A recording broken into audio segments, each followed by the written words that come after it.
بسم الله الرحمن الرحيم. ألف لام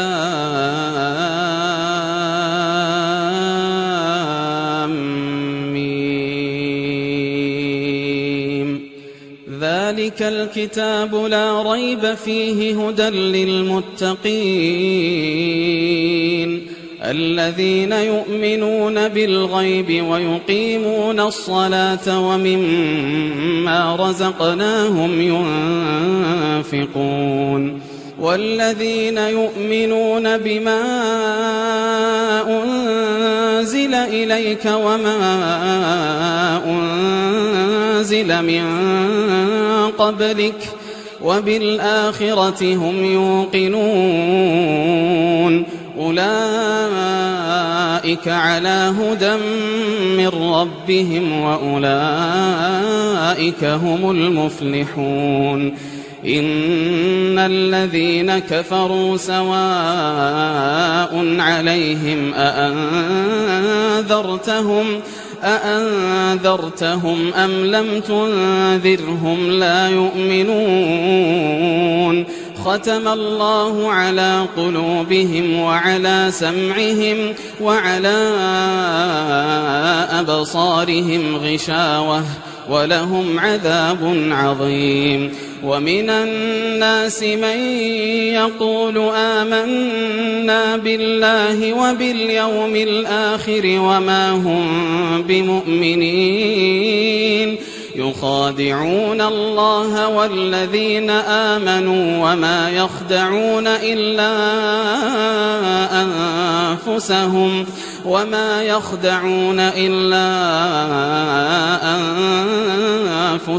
وما يشعرون. في قلوبهم مرض فزادهم الله مرضا ولهم عذاب أليم بما كانوا يكذبون. وإذا قيل لهم لا تفسدوا في الأرض قالوا إنما نحن مصلحون ألا إنهم هم المفسدون ولكن لا يشعرون. وإذا قيل لهم آمنوا كما آمن الناس قالوا أنؤمن كما آمن السفهاء ألا إنهم هم السفهاء ولكن لا يعلمون.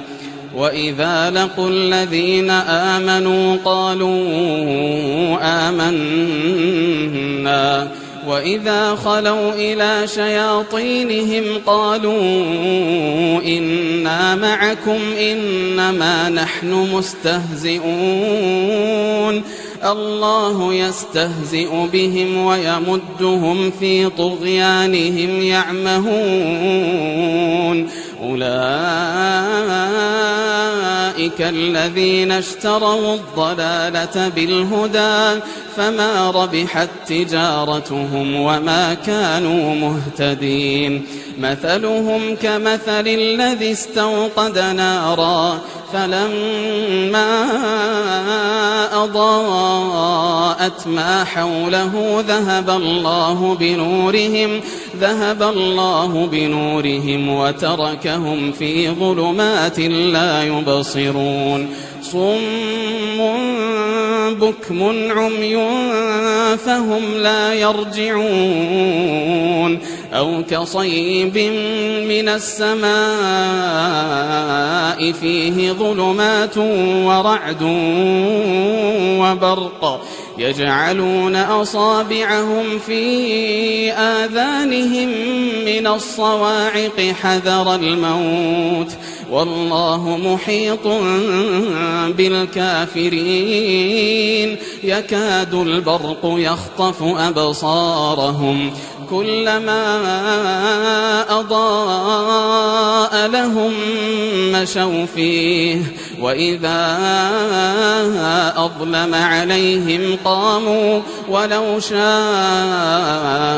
الله لذهب بسمعهم وأبصارهم إن الله على كل شيء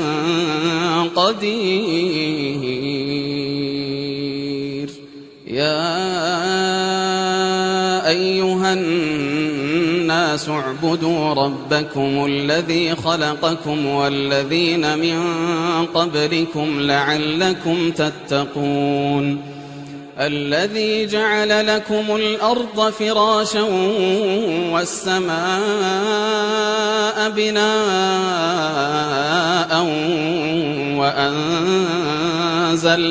وأنزل من السماء ماء فأخرج به من الثمرات رزقا لكم فلا تجعلوا لله أندادا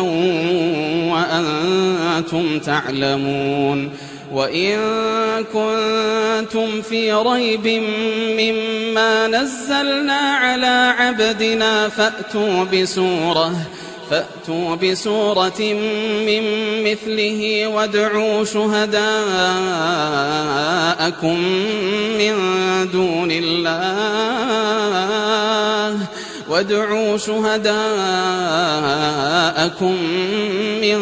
دون الله إن كنتم صادقين. فإن لم تفعلوا ولن تفعلوا فاتقوا النار التي وقودها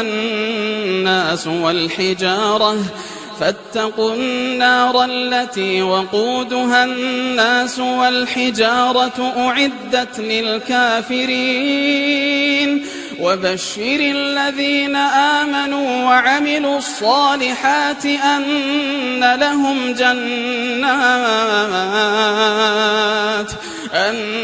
لهم جنات تجري من تحتها الأنهار كلما رزقوا منها من ثمرة رزقا قالوا هذا الذي رزقنا من قبل وأتوا به متشابها ولهم فيها أزواج مطهرة وهم فيها خالدون. إن الله لا يستحيي أن يضرب مثلا ما بعوضة فما فوقها فأما الذين آمنوا فيعلمون أنه الحق من ربهم وأما الذين كفروا فيقولون ماذا أراد الله بهذا مثلا يضل به كثيرا ويهدي به كثيرا وما يضل به إلا الفاسقين. الذين ينقضون عهد الله من بعد ميثاقه ويقطعون ما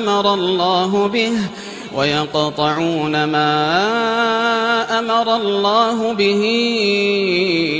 أن يوصل ويفسدون في الأرض أولئك هم الخاسرون. كيف تكفرون بالله وكنتم أمواتا فأحياكم ثم يميتكم ثم يحييكم ثم إليه ترجعون. هو الذي خلق لكم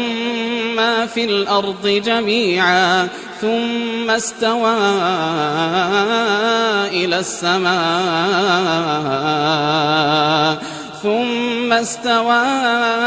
إلى السماء فسواهن 7 سماوات وهو بكل شيء عليم. وإذ قال ربك للملائكة إني جاعل في الأرض خليفة قالوا أتجعل فيها من يفسد فيها ويسفك الدماء ونحن نسبح بحمدك ونقدس لك قال إني أعلم ما لا تعلمون وعلم آدم الأسماء كلها ثم عرضهم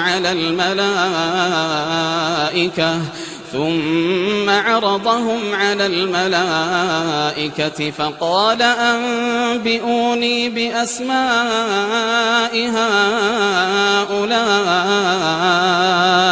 فقال أنبئوني بأسماء هؤلاء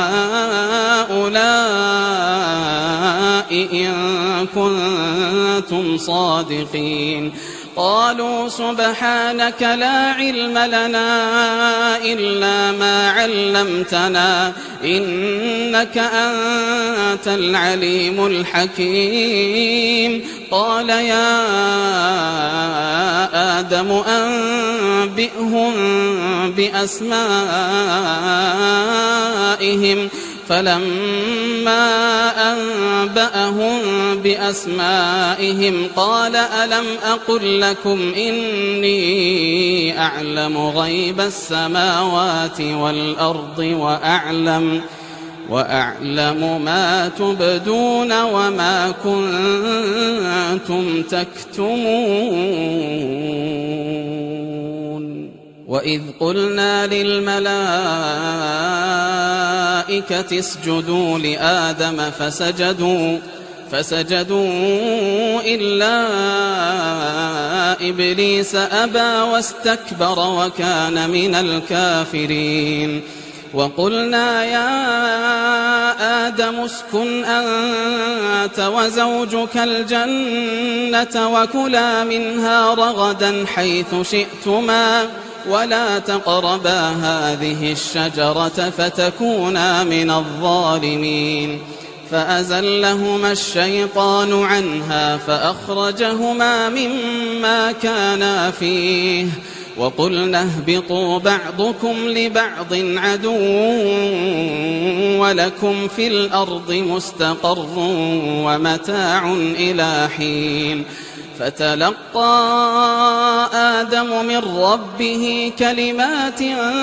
فتاب عليه إنه هو التواب الرحيم قلنا اهبطوا منها جميعا فإما يأتينكم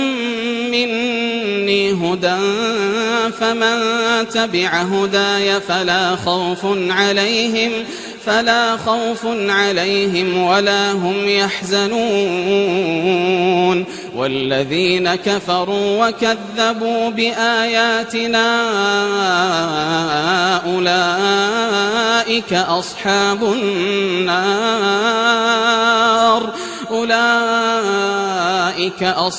النار هم فيها خالدون يا بني إسرائيل اذكروا نعمتي التي أنعمت عليكم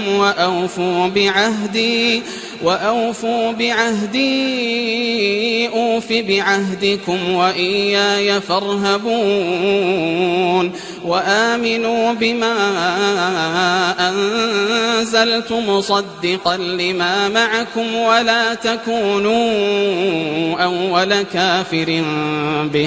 ولا تكونوا أول كافر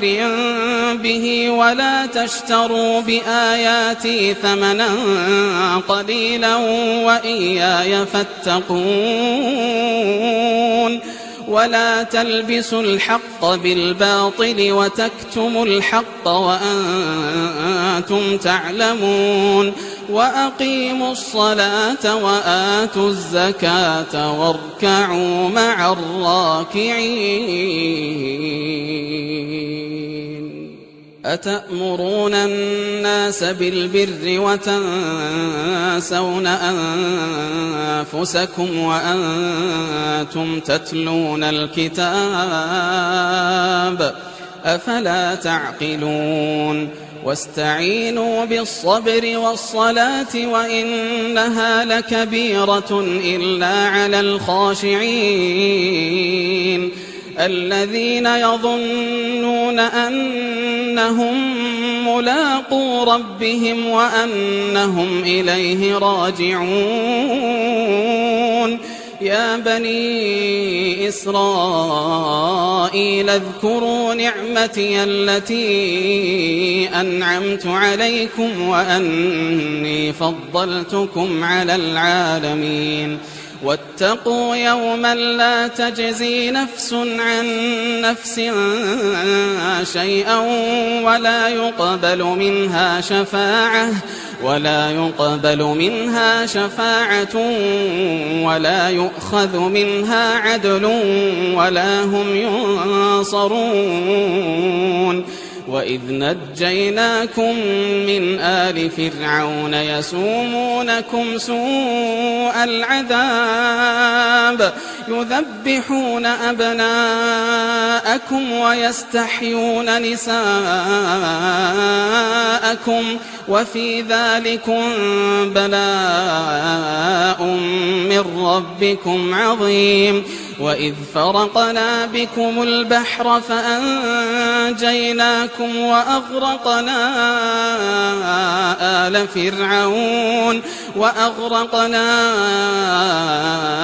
آل فرعون وأنتم تنظرون وإذ واعدنا موسى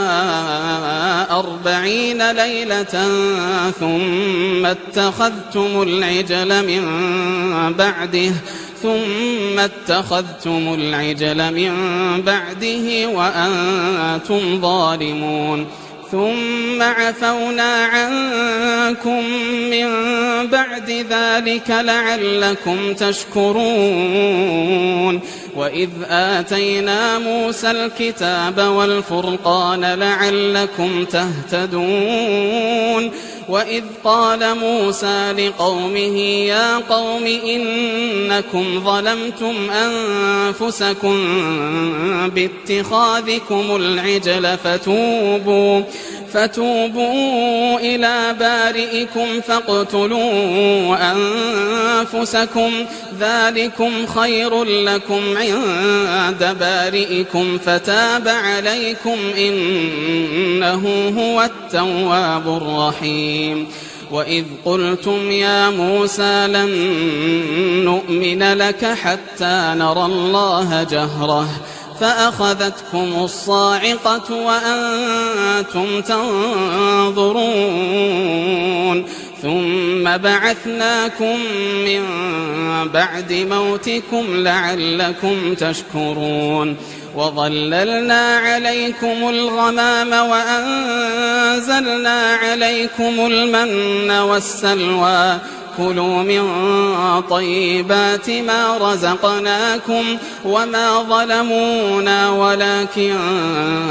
كانوا أنفسهم يظلمون وإذ قلنا ادخلوا هذه القرية فكلوا منها حيث شئتم رغدا وادخلوا الباب سجدا وقولوا حطة نغفر لكم خطاياكم وسنزيد المحسنين فبدل الذين ظلموا قولا غير الذي قيل لهم فأنزلنا على الذين ظلموا رجزا من السماء بما كانوا يفسقون وإذ استسقى موسى لقومه فقلنا اضرب بعصاك الحجر فانفجرت منه 12 عينا قد علم كل أناس مشربهم كلوا واشربوا من رزق الله ولا تعثوا في الأرض مفسدين وإذ قلتم يا موسى لن نصبر على طعام واحد فادع لنا ربك يخرج لنا مما تنبت الأرض من بقلها وقثائها وفومها وعدسها وبصلها قال أتستبدلون الذي هو أدنى بالذي هو خير اهبطوا مصرا فإن لكم ما سألتم وضربت عليهم الذلة والمسكنة وباءوا بغضب من الله ذلك بأنهم كانوا يكفرون بآيات الله ويقتلون النبيين بغير الحق ذلك بما عصوا وكانوا يعتدون إن الذين آمنوا والذين هادوا والنصارى والصابئين من آمن بالله واليوم الآخر وعمل صالحا فلهم أجرهم عند ربهم ولا خوف عليهم ولا هم يحزنون وإذ أخذنا ميثاقكم ورفعنا فوقكم الطور خذوا ما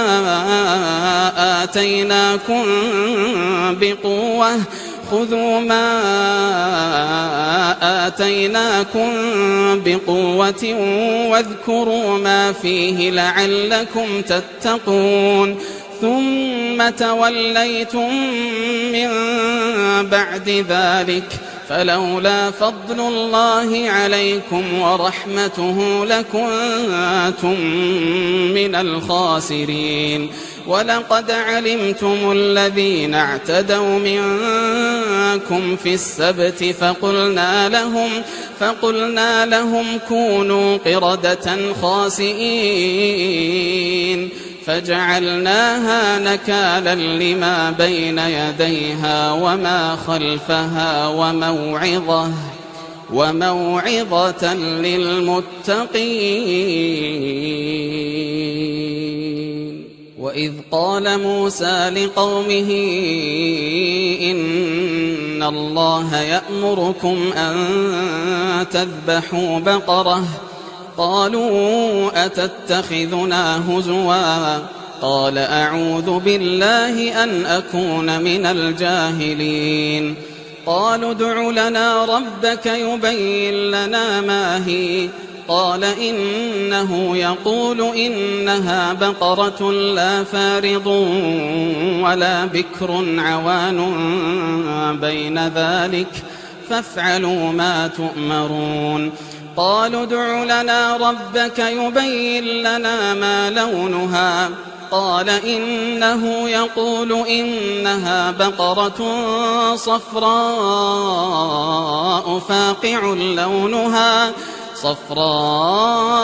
فاقع لونها تسر الناظرين قالوا ادع لنا ربك يبين لنا ما هي إن البقرة شابه علينا وإنا إن شاء الله لمهتدون قال إنه يقول إنها بقرة لا ذلول تثير الأرض ولا تسقي الحرث مسلمة لا شية فيها قالوا الآن جئت بالحق فذبحوها وما كادوا يفعلون وإذ قتلتم نفسا فادارأتم فيها والله مخرج ما كنتم تكتمون فقلنا اضربوه ببعضها كذلك يحيي الله الموتى ويريكم آياته لعلكم تعقلون ثم قست قلوبكم من بعد ذلك فهي كالحجارة أو أشد قسوة وإن من الحجارة لما يتفجر منه الأنهار وإن منها لما يشقق فيخرج منه الماء وإن منها لما يهبط من خشية الله وإن منها لما يهبط من خشية الله وما الله بغافل عما تعملون أفتطمعون أن يؤمنوا لكم وقد كان فريق منهم يسمعون كلام الله ثم يحرفونه من بعد ما عقلوه وهم يعلمون وإذا لقوا الذين آمنوا قالوا آمنا وإذا خلا بعضهم إلى بعض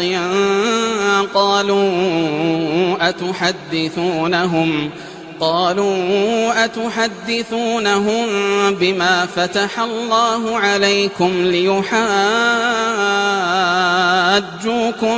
به عند ربكم أفلا تعقلون أولا يعلمون أن الله يعلم ما يسرون وما يعلنون ومنهم أميون لا يعلمون الكتاب إلا أماني وإن هم إلا يظنون فويل للذين يكتبون الكتاب بأيديهم ثم يقولون هذا من عند الله ليشتروا به ثمنا قليلا فويل لهم مما كتبت أيديهم وويل لهم مما يكسبون وقالوا لن تمسنا النار إلا أياما معدودة قل أتخذتم عند الله عهدا فلن يخلف الله عهده أم تقولون على الله ما لا تعلمون بلى من كسب سيئة وأحاطت به خطيئته فأولئك أصحاب النار هم فيها خالدون والذين آمنوا وعملوا الصالحات أولئك أصحاب الجنة هم فيها خالدون وإذ أخذنا ميثاق بني إسرائيل لا تعبدون إلا الله وبالوالدين إحسانا وذي القربى واليتامى والمساكين وقولوا للناس حسنا وأقيموا الصلاة وآتوا الزكاة ثم توليتم إلا قليلا منكم وأنتم معرضون وإذ أخذنا ميثاقكم لا تسفكون دماءكم ولا تخرجون أنفسكم من دياركم ثم أقررتم وأنتم تشهدون ثم أنتم هؤلاء تقتلون أنفسكم وتخرجون فريقا منكم من ديارهم تظاهرون عليهم بالإثم والعدوان وإن يأتوكم أسارى تفادوهم وهو محرم عليكم إخراجهم أفتؤمنون ببعض الكتاب وتكفرون ببعض فما جزاء من يفعل ذلك منكم إلا خزي في الحياة الدنيا ويوم القيامة يردون إلى أشد العذاب وما الله بغافل عما تعملون أولئك الذين اشتروا الحياة الدنيا بالآخرة فلا يخفف عنهم العذاب ولا هم ينصرون ولقد آتينا موسى الكتاب وقفينا من بعده بالرسل وآتينا عيسى ابن مريم البينات وأيدناه بروح القدس أفكلما جاءكم رسول بما لا تهوى أنفسكم استكبرتم ففريقا كذبتم وفريقا تقتلون وقالوا قلوبنا غلف بل لعنهم الله بكفرهم فقليلا ما يؤمنون ولما جاءهم كتاب من عند الله مصدق لما معهم وكانوا من قبل يستفتحون على الذين كفروا فلما جاءهم ما عرفوا كفروا به فلعنة الله على الكافرين بئس ما اشتروا به أنفسهم أن يكفروا بما أنزل الله بغيا أن ينزل الله من فضله على من يشاء من عباده فباءوا بغضب على غضب وللكافرين عذاب مهين وإذا قيل لهم آمنوا بما أنزل الله قالوا نؤمن بما أنزل علينا ويكفرون بما وراءه وهو الحق مصدقا لما معهم قل فلم تقتلون أنبياء الله من قبل إن كنتم مؤمنين ولقد جاءكم موسى بالبينات ثم اتخذتم العجل من بعده وأنتم ظالمون وإذ أخذنا ميثاقكم ورفعنا فوقكم الطور خذوا ما آتيناكم بقوة واسمعوا قالوا سمعنا وعصينا وأشربوا في قلوبهم العجل بكفرهم قل بئس ما يأمركم به إيمانكم إن كنتم مؤمنين قل إن كانت لكم الدار الآخرة عند الله خالصة من دون الناس فتمنوا الموت إن كنتم صادقين ولن يتمنوه أبدا بما قدمت أيديهم والله عليم بالظالمين ولتجدنهم أحرص الناس على حياة ومن الذين أشركوا يود أحدهم لو يعمر 1000 سنة وما هو بمزحزحه من العذاب أن يعمر والله بصير بما يعملون قل من كان عدوا لجبريل فإنه نزله على قلبك بإذن الله مصدقا لما بين يديه وهدى وبشرى للمؤمنين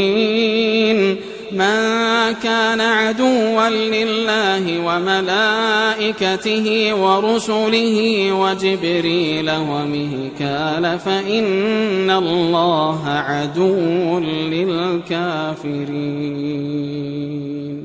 ولقد أنزلنا إليك آيات بينات وما يكفر بها إلا الفاسقون. أوكلما عاهدوا عهدا نبذه فريق منهم بل أكثرهم لا يؤمنون. ولما جاءهم رسول من عند الله مصدق لما معهم نبذ فريق من الذين أوتوا الكتاب كتاب الله وراء ظهورهم كأنهم لا يعلمون. واتبعوا ما تتلو الشياطين على ملك سليمان وما كفر سليمان ولكن الشياطين كفروا يعلمون الناس السحر وما أنزل على الملكين ببابل هاروت وماروت وما يعلمان من أحد حتى يقولا إنما نحن فتنة فلا تكفر فيتعلمون منهما ما يفرقون به بين المرء وزوجه وما هم بضارين به من أحد إلا بإذن الله ويتعلمون ما يضرهم ولا ينفعهم ولقد علموا لمن اشتراه ما له في الآخرة من خلاق ولبئس ما شروا به أنفسهم لو كانوا يعلمون. ولو أنهم آمنوا واتقوا لمثوبة من عند الله خير لو كانوا يعلمون. يا أيها الذين آمنوا لا تقولوا راعنا وقولوا انظرنا واسمعوا وللكافرين عذاب أليم. ما يود الذين كفروا من أهل الكتاب ولا المشركين أن ينزل عليكم من خير من ربكم والله يختص برحمته من يشاء والله ذو الفضل العظيم. ما ننسخ من آية أو ننسها نأت بخير منها أو مثلها. ألم تعلم أن الله على كل شيء قدير. ألم تعلم أن الله له ملك السماوات والأرض وما لكم من دون الله من ولي ولا نصير. أم تريدون أن تسألوا رسولكم كما سئل موسى من قبل ومن يتبدل الكفر بالإيمان فقد ضل سواء السبيل. ود كثير من أهل الكتاب لو يردونكم من بعد إيمانكم كفارا حسدا من عند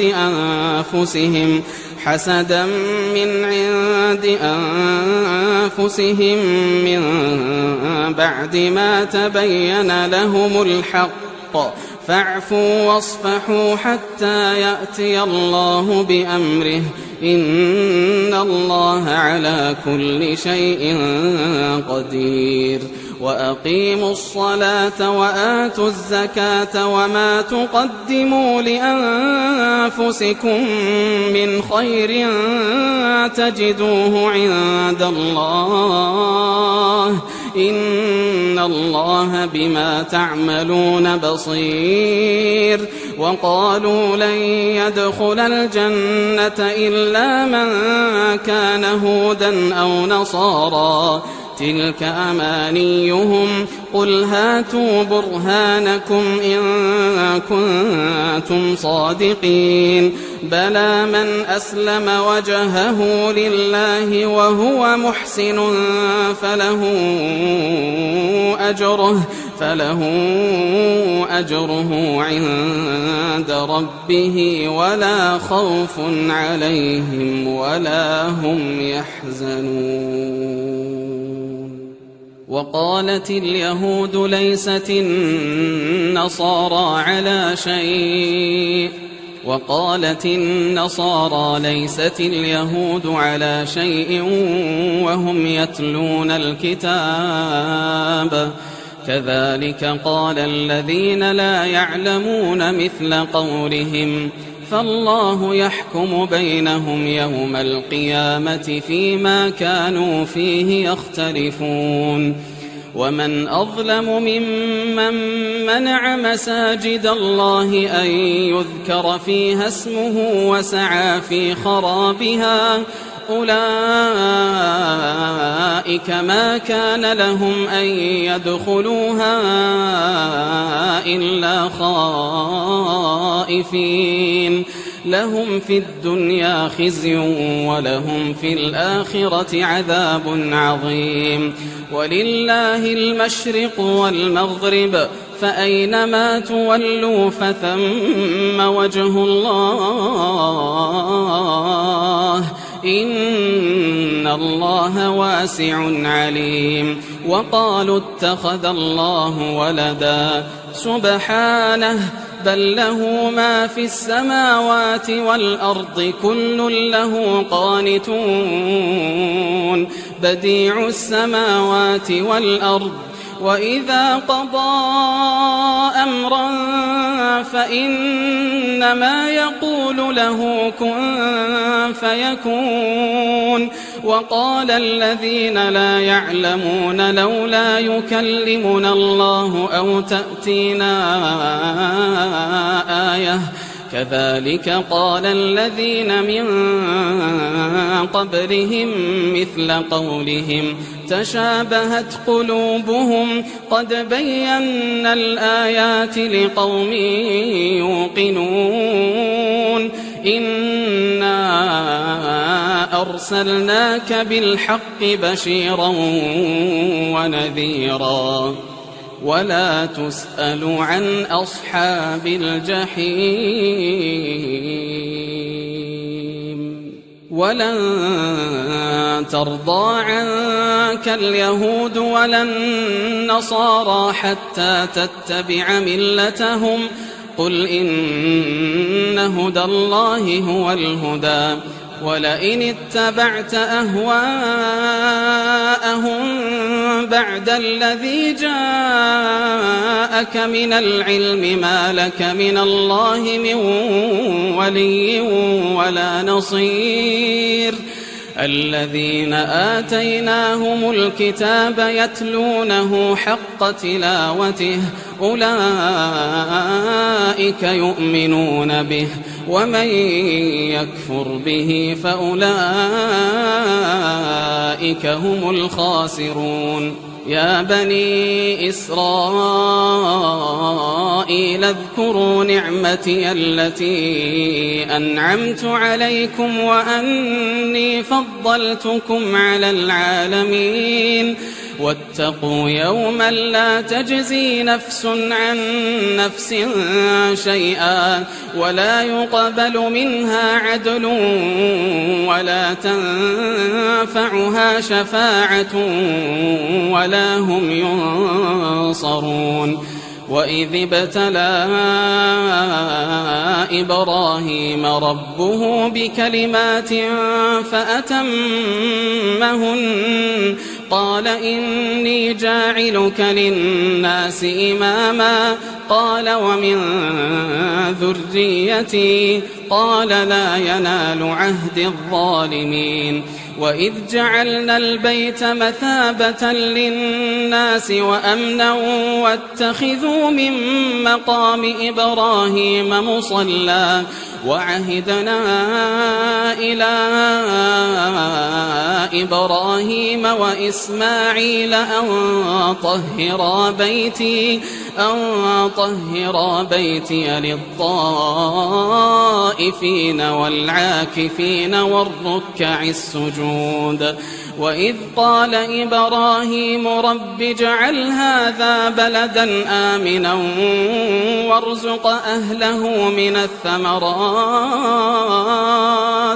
وارزق أهله من الثمرات من آمن منهم بالله واليوم الآخر قال ومن كفر فأمتعه قليلا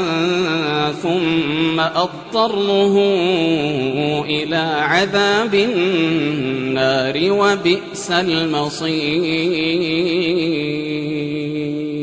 وإذ يرفع إبراهيم القواعد من البيت وإسماعيل ربنا تقبل منا إنك أنت السميع العليم ربنا وجعلنا مسلمين لك ومن ذريتنا أمة مسلمة لك وأرنا مناسكنا وتب علينا إنك أنت التواب الرحيم ربنا وابعث فيهم رسولا منهم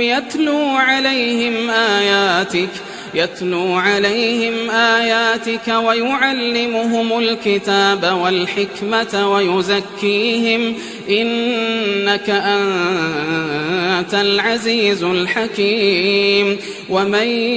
يرغب عن ملة إبراهيم إلا من سفه نفسه ولقد اصطفيناه في الدنيا وإنه في الآخرة لمن الصالحين إذ قال له ربه أسلم قال أسلمت لرب العالمين ووصى بها إبراهيم بنيه ويعقوب يا بني إن الله اصطفى لكم الدين فلا تموتن إلا وأنتم مسلمون أم كنتم شهداء إذ حضر يعقوب الموت إذ قال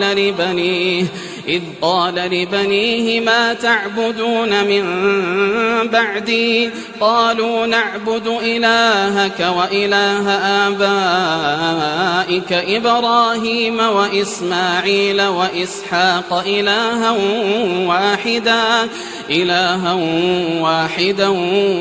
ونحن له مسلمون تلك أمة قد خلت لها ما كسبت ولكم ما كسبتم ولا تسألون عما كانوا يعملون وقالوا كونوا هودا أو نصارى تهتدوا قل بل ملة إبراهيم حنيفا وما كان من المشركين قولوا آمنا بالله وما أنزل إلينا وما أنزل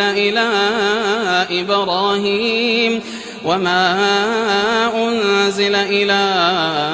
إبراهيم وإسماعيل وإسحاق ويعقوب والأسباط وما أوتي موسى وعيسى وما أوتي النبيون من ربهم لا نفرق بين أحد منهم ونحن له مسلمون فإن آمنوا بمثل ما آمنتم به فقد اهتدوا وإن تولوا فإنما هم في شقاق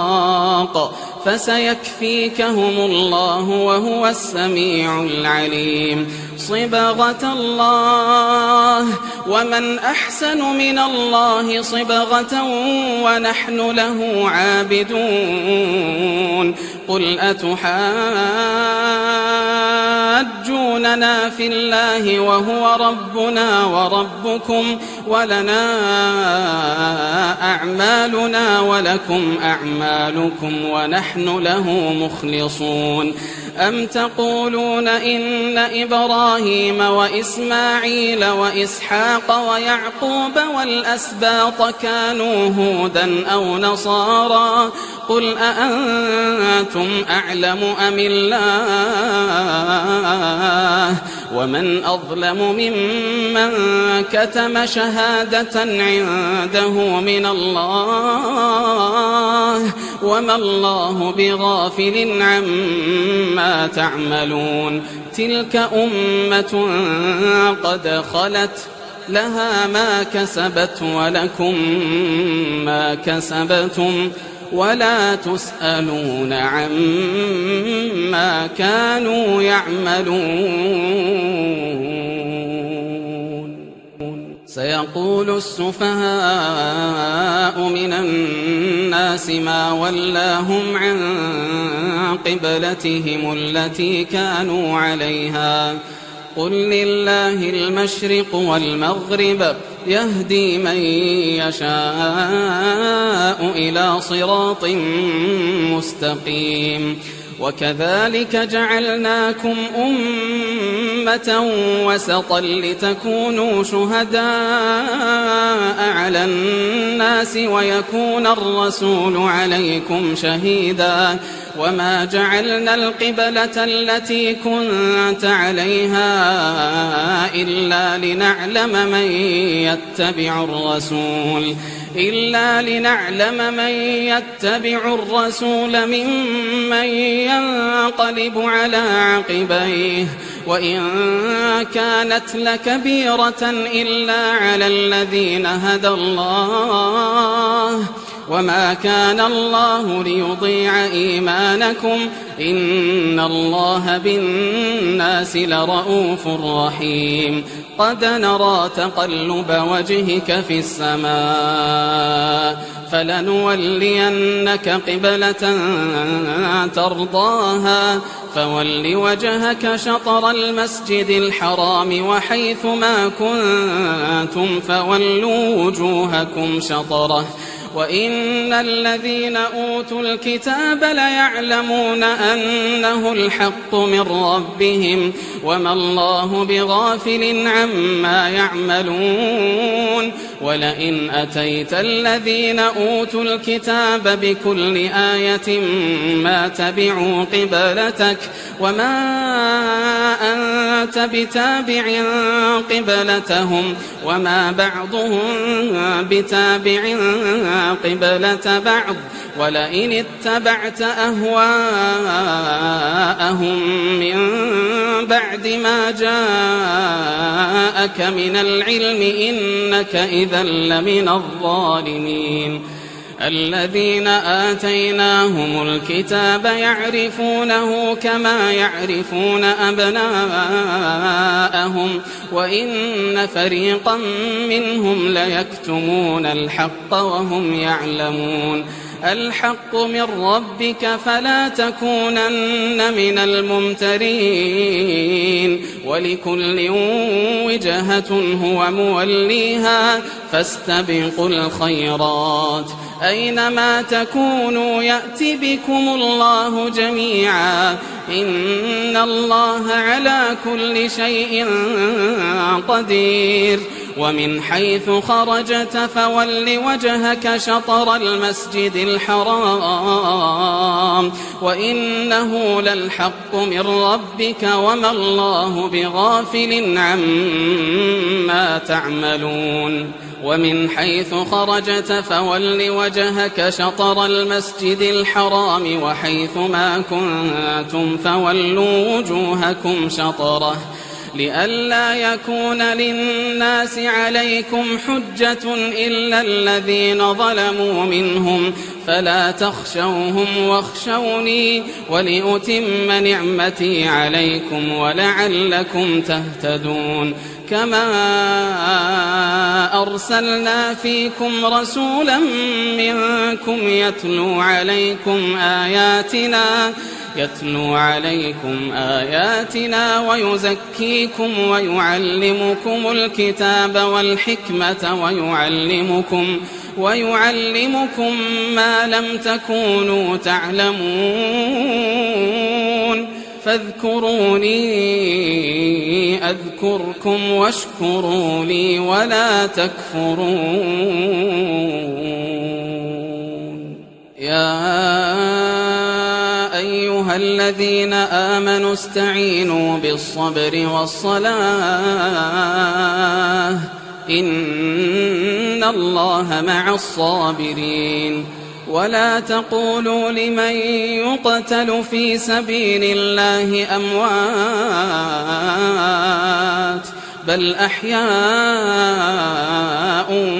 ولكن لا تشعرون ولنبلونكم بشيء من الخوف والجوع ونقص من الأموال والأنفس والثمرات وبشر الصابرين الذين إذا أصابتهم مصيبة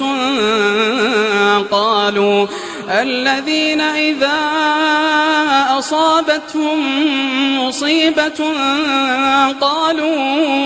إنا لله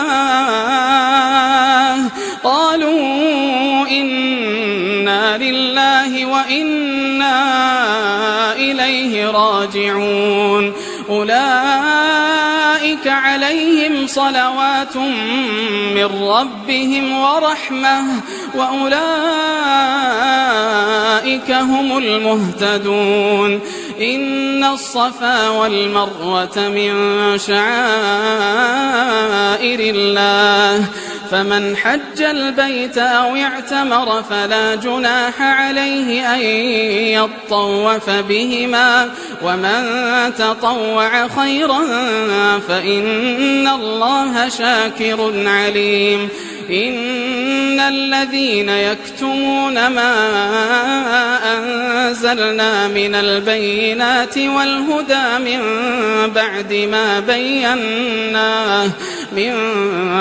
ما بيناه للناس في الكتاب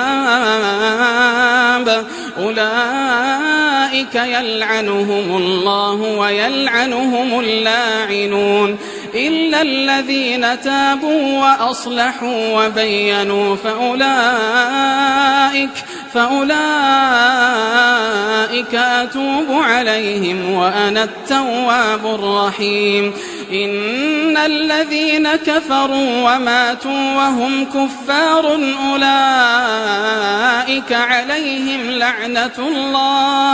أولئك عليهم لعنة الله والملائكة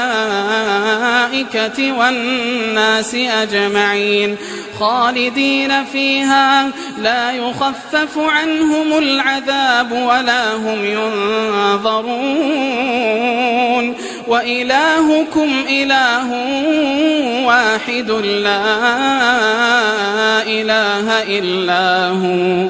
لا إله إلا هو الرحمن الرحيم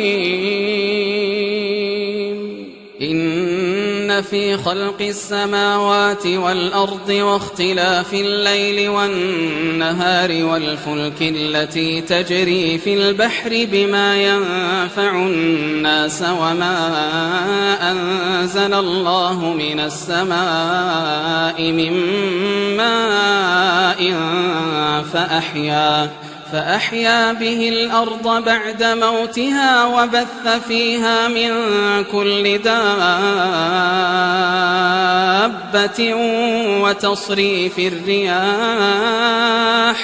وتصريف الرياح والسحاب المسخر بين السماء والأرض لآيات لقوم يعقلون. ومن الناس من يتخذ من دون الله أندادا يحبونهم كحب الله والذين آمنوا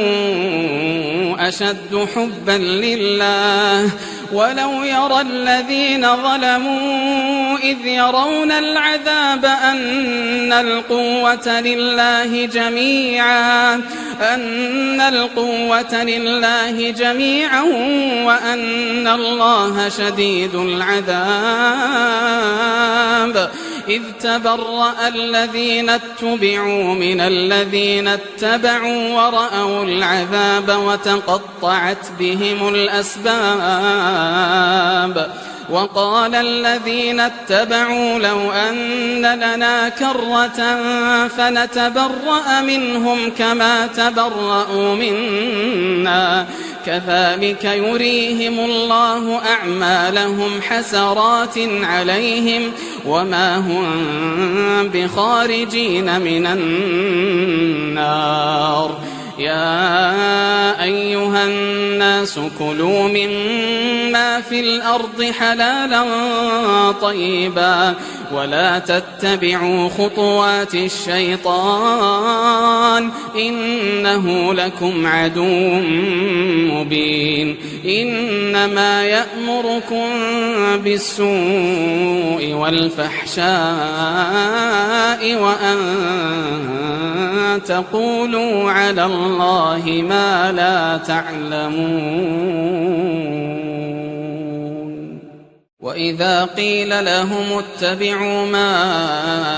أنزل الله قالوا بل نتبع ما ألفينا عليه آباءنا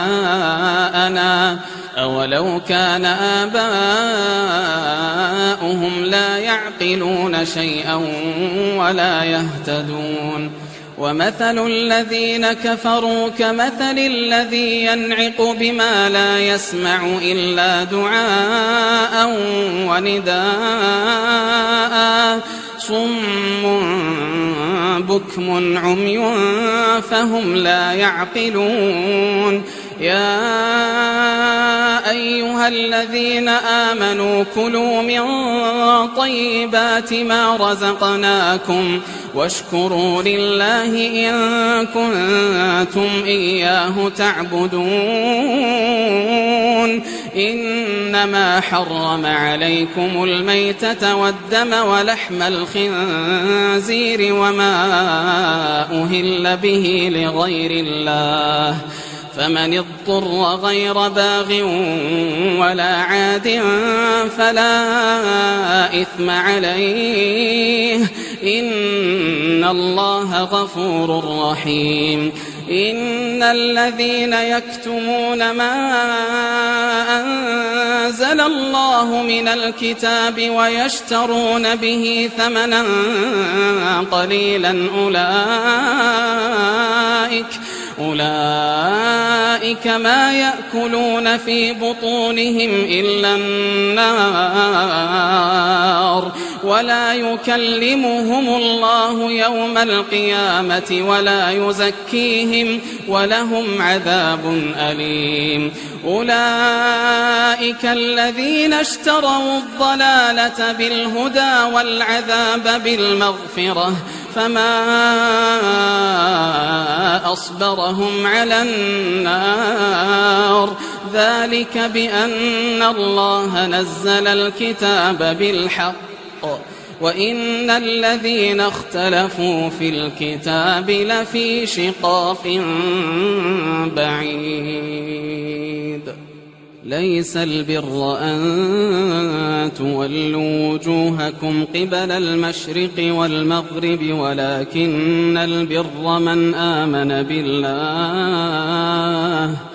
ولكن البر من آمن بالله واليوم الآخر والملائكة والكتاب والنبيين وآتى المال على حبه ذوي القربى واليتامى والمساكين وابن السبيل والسائلين وفي الرقاب وأقام الصلاة وآتى الزكاة والموفون بعهدهم إذا عاهدوا والصابرين في البأساء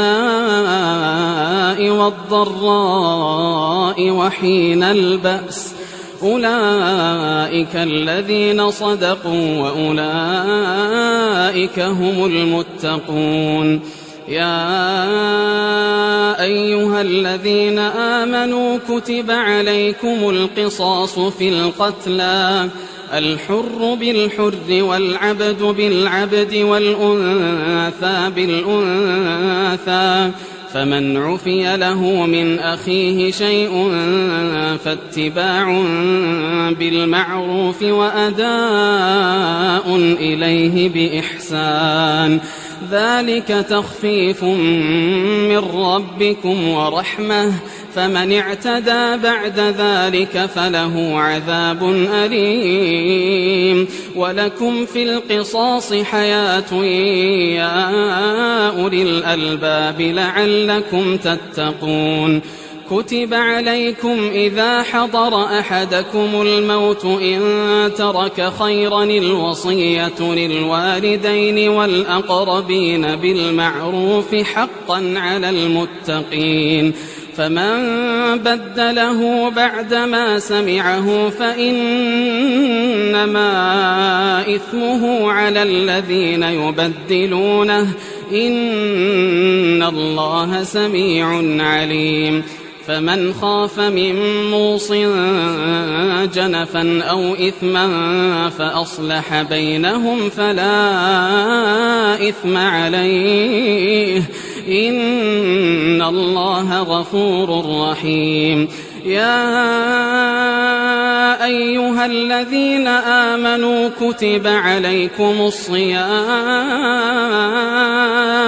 كتب عليكم الصيام كما كتب على الذين من قبلكم لعلكم تتقون أياما معدودات فمن كان منكم مريضا أو على سفر فعدة من أيام أخر وعلى الذين يطيقونه فدية طعام مسكين فمن تطوع خيرا فهو خير له وأن تصوموا خير لكم إن كنتم تعلمون شهر رمضان الذي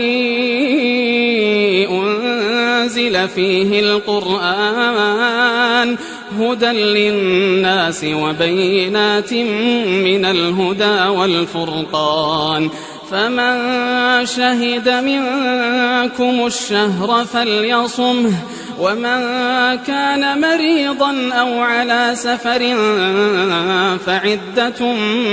من أيام أخر يريد الله بكم اليسر ولا يريد بكم العسر ولتكملوا العدة ولتكبروا الله على ما هداكم ولعلكم تشكرون وإذا سألك عبادي عني فإني قريب أجيب دعوة الداع إذا دعان فليستجيبوا لي وليؤمنوا بي وليؤمنوا بي لعلهم يرشدون. أحل لكم ليلة الصيام الرفث إلى نسائكم هن لباس لكم وأنتم لباس لهن علم الله أنكم كنتم تختانون أنفسكم فتاب عليكم وعفى عنكم فالآن باشروهن وابتغوا ما كتب الله لكم وكلوا واشربوا حتى يتبين لكم الخيط الأبيض من الخيط الأسود من الفجر ثم أتموا الصيام إلى الليل ولا تباشروهن وأنتم عاكفون في المساجد تلك حدود الله فلا تقربوها كذلك يبين الله آياته للناس لعلهم يتقون. ولا تأكلوا أموالكم بينكم بالباطل وتدلوا بها إلى الحكام لتأكلوا فريقا من أموال الناس بالإثم وأنتم تعلمون. يسألونك عن الأهلة قل هي مواقيت للناس والحج وليس البر بأن تأتوا البيوت من ظهورها ولكن البر من اتقى وأتوا البيوت من أبوابها واتقوا الله لعلكم تفلحون. وقاتلوا في سبيل الله الذين يقاتلونكم ولا تعتدوا إن الله لا يحب المعتدين. واقتلوهم حيث ثقفتموهم وأخرجوهم من حيث أخرجوكم والفتنة أشد من القتل ولا تقاتلوهم عند المسجد الحرام حتى يقاتلوكم فيه فإن قاتلوكم فاقتلوهم كذلك جزاء الكافرين. فإن انتهوا فإن الله غفور رحيم. وقاتلوهم حتى لا تكون فتنة ويكون الدين لله فإن انتهوا فلا عدوان إلا على الظالمين. الشهر الحرام بالشهر الحرام والحرمات قصاص فمن اعتدى عليكم فاعتدوا عليه بمثل ما اعتدى عليكم واتقوا الله واعلموا أن الله مع المتقين. وأنفقوا في سبيل الله ولا تلقوا بأيديكم إلى التهلكة وأحسنوا إن الله يحب المحسنين. وأتموا الحج والعمرة لله فإن أحصرتم فما استيسر من الهدي ولا تحلقوا رؤوسكم حتى يبلغ الهدي محله فمن كان منكم مريضا أو به أذى من رأسه ففدية من صيام أو صدقة أو نسك. فإذا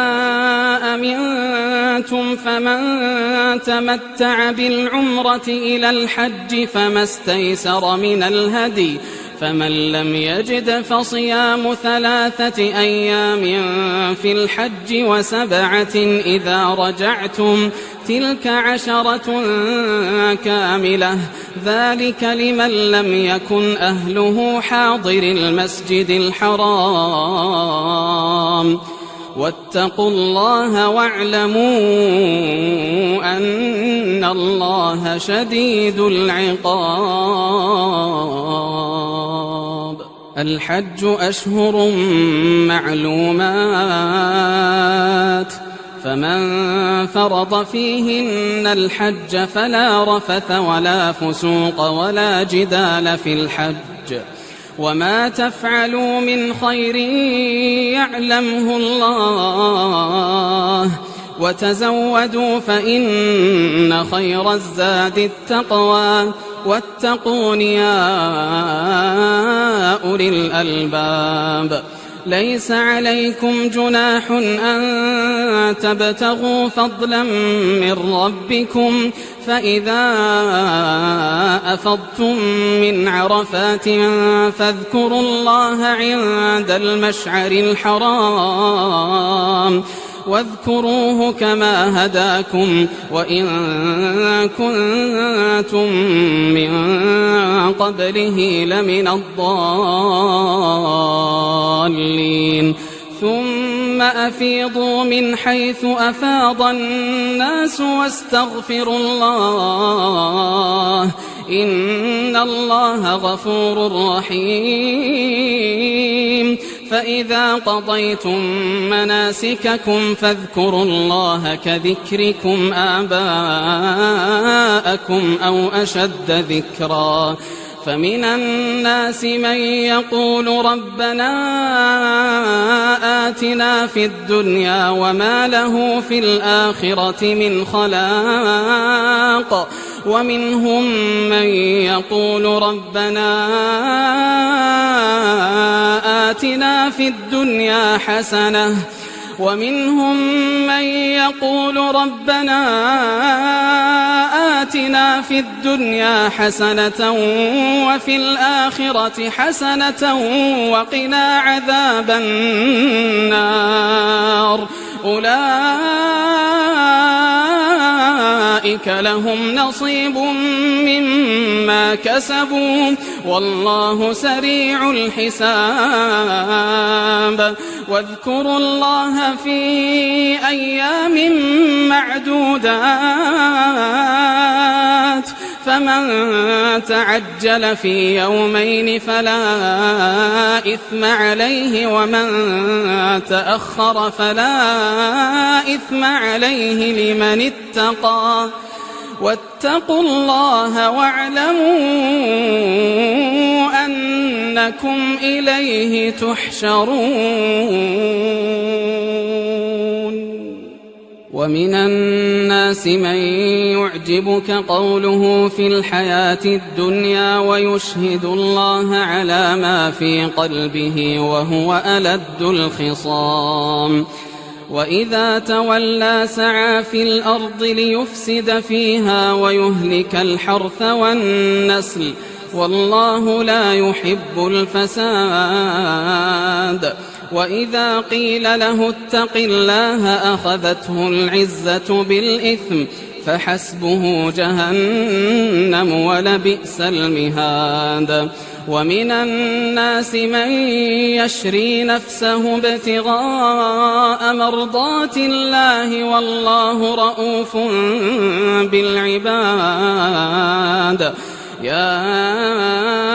أيها الذين آمنوا ادخلوا في السلم كافة ولا تتبعوا خطوات الشيطان إنه لكم عدو مبين فإن زللتم من بعد ما جاءتكم البينات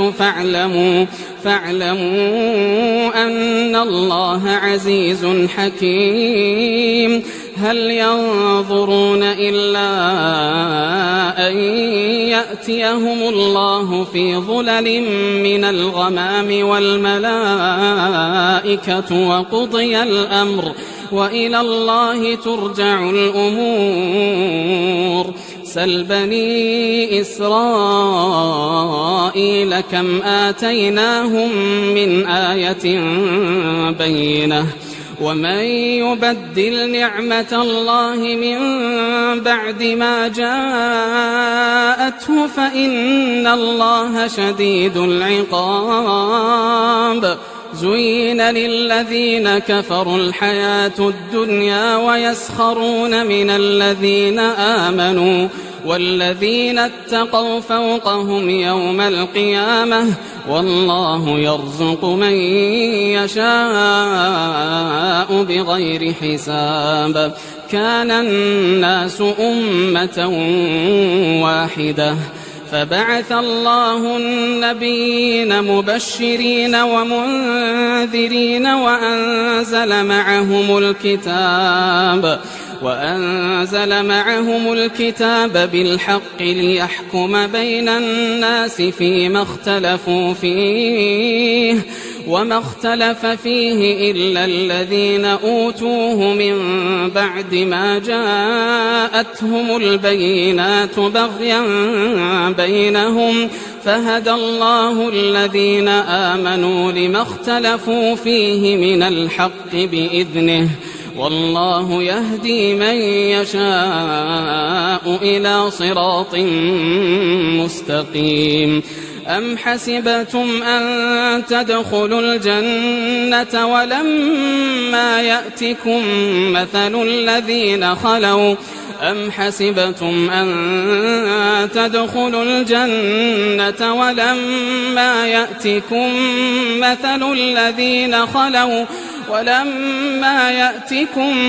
مثل الذين خلوا من قبلكم مستهم البأساء والضراء وزلزلوا حتى يقول الرسول والذين آمنوا معه متى نصر الله ألا إن نصر الله قريب. يسألونك ماذا ينفقون قل ما أنفقتم من خير فللوالدين والأقربين واليتامى والمساكين وابن السبيل وما تفعلوا من خير فإن الله به عليم. كتب عليكم القتال وهو كره لكم وعسى أن تكرهوا شيئا وهو خير لكم وعسى أن تحبوا شيئا وهو شر لكم والله يعلم وأنتم لا تعلمون. يسألونك عن الشهر الحرام قتال فيه قل قتال فيه كبير وصد عن سبيل الله وكفر به والمسجد الحرام وإخراج أهله منه أكبر عند الله والفتنة أكبر من القتل ولا يزالون يقاتلونكم حتى يردوكم عن دينكم إن استطاعوا ومن يرتدد منكم عن دينه فيمت وهو كافر فأولئك حبطت أعمالهم في الدنيا والآخرة وأولئك أصحاب النار هم فيها خالدون.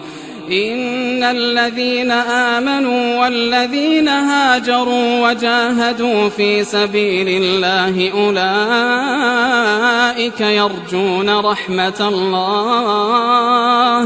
والله غفور رحيم. يسألونك عن الخمر والميسر قل فيهما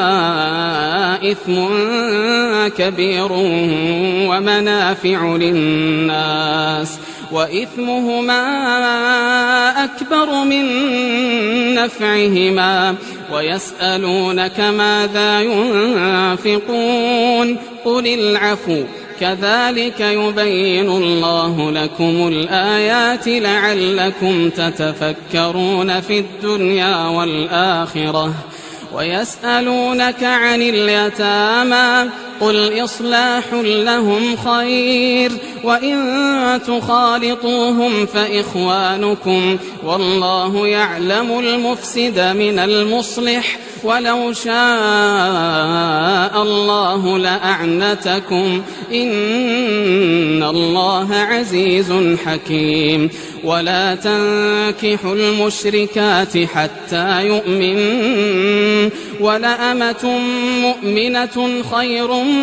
من مشركة ولو أعجبتكم ولا تنكحوا المشركين حتى يؤمنوا ولعبد مؤمن خير من مشرك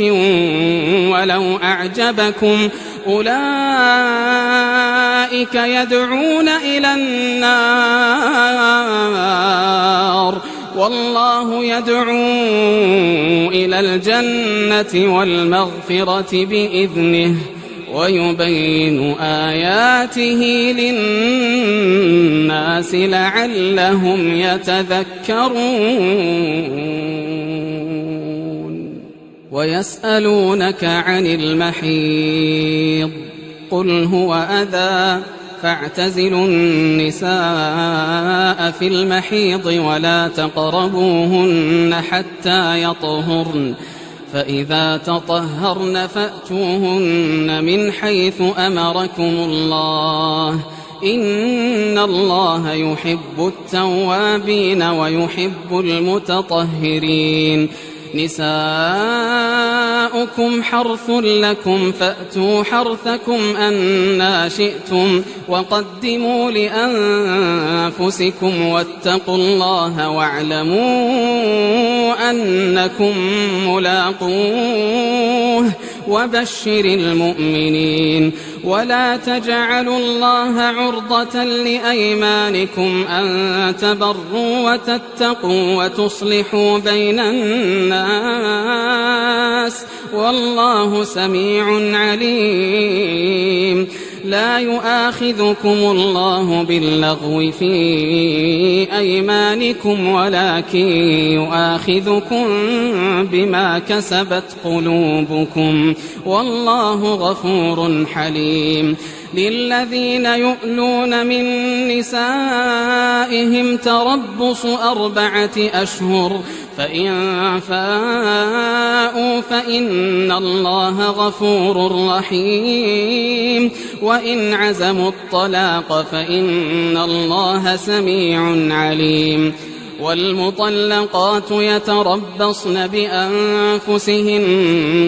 3 قروء ولا يحل لهن أن يكتمن ما خلق الله في أرحامهن إن كن يؤمن بالله واليوم الآخر وبعولتهن أحق بردهن في ذلك إن أرادوا إصلاحا ولهن مثل الذي عليهن بالمعروف وللرجال عليهن درجة والله عزيز حكيم الطلاق 2 فإمساك بمعروف أو تسريح بإحسان ولا يحل لكم أن تأخذوا مما آتيتموهن شيئا إلا أن يخافا ألا يقيما حدود الله فإن خفتم ألا يقيما حدود الله فلا جناح عليهما فيما افتدت به تلك حدود الله فلا تعتدوها ومن يتعد حدود الله فأولئك هم الظالمون فإن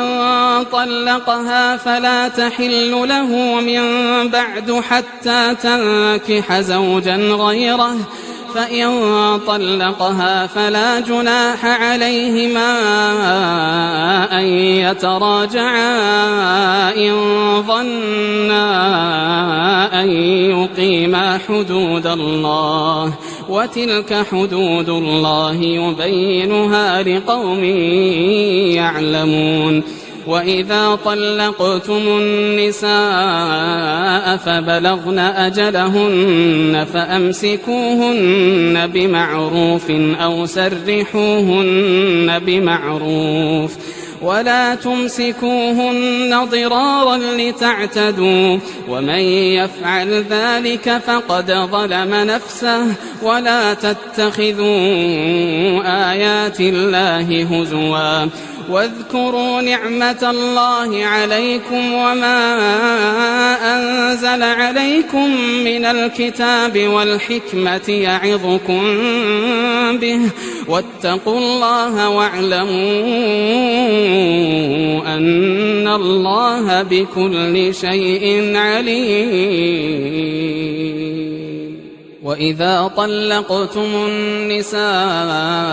فبلغن أجلهن فلا تعضلوهن أن ينكحن أزواجهن إذا تراضوا بينهم بالمعروف، ذلك يوعظ به من كان منكم يؤمن بالله واليوم الآخر، ذلكم أزكى لكم وأطهر، والله يعلم وأنتم لا تعلمون. والوالدات يرضعن أولادهن حولين كاملين لمن أراد أن يتم الرضاعة، وعلى المولود له رزقهن وكسوتهن بالمعروف، لا تكلف نفس إلا وسعها، لا تضار والدة بولدها ولا مولود له بولده، وعلى الوارث مثل ذلك، فإن أرادا فصالا عن تراض منهما وتشاور فلا جناح عليهما. وإن أردتم أن تسترضعوا أولادكم فلا جناح عليكم إذا سلمتم ما آتيتم بالمعروف، واتقوا الله واعلموا أن الله بما تعملون بصير.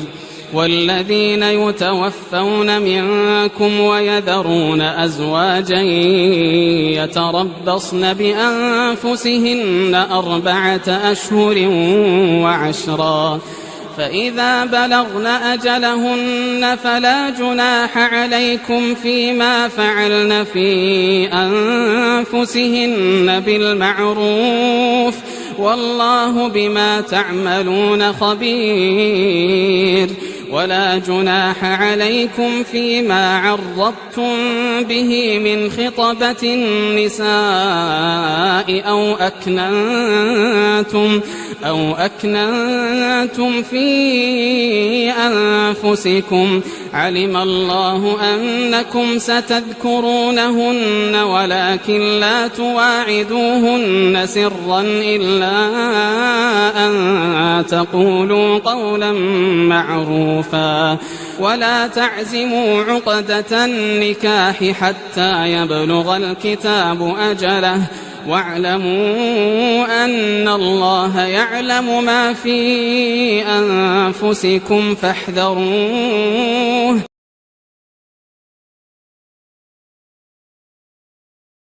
كما تشوفوا اليوم الأول من افتتاح المحل.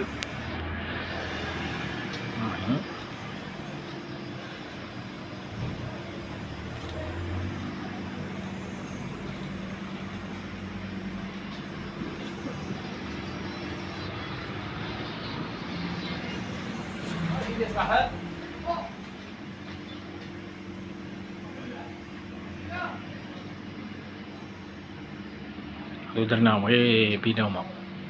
ليكوش ضروري.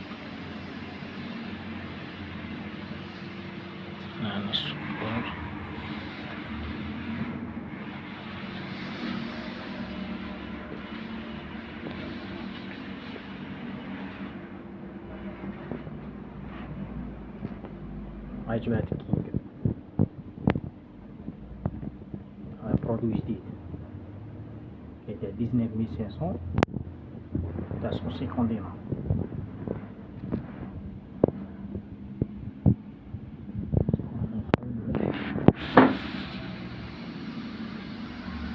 جماعة البيمو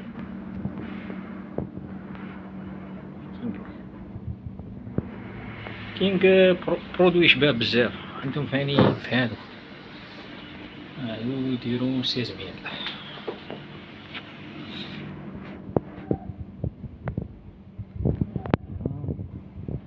كوسميتيك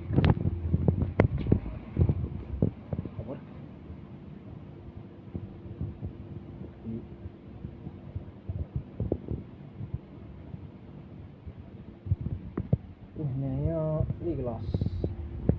مسطاو جماعتهم.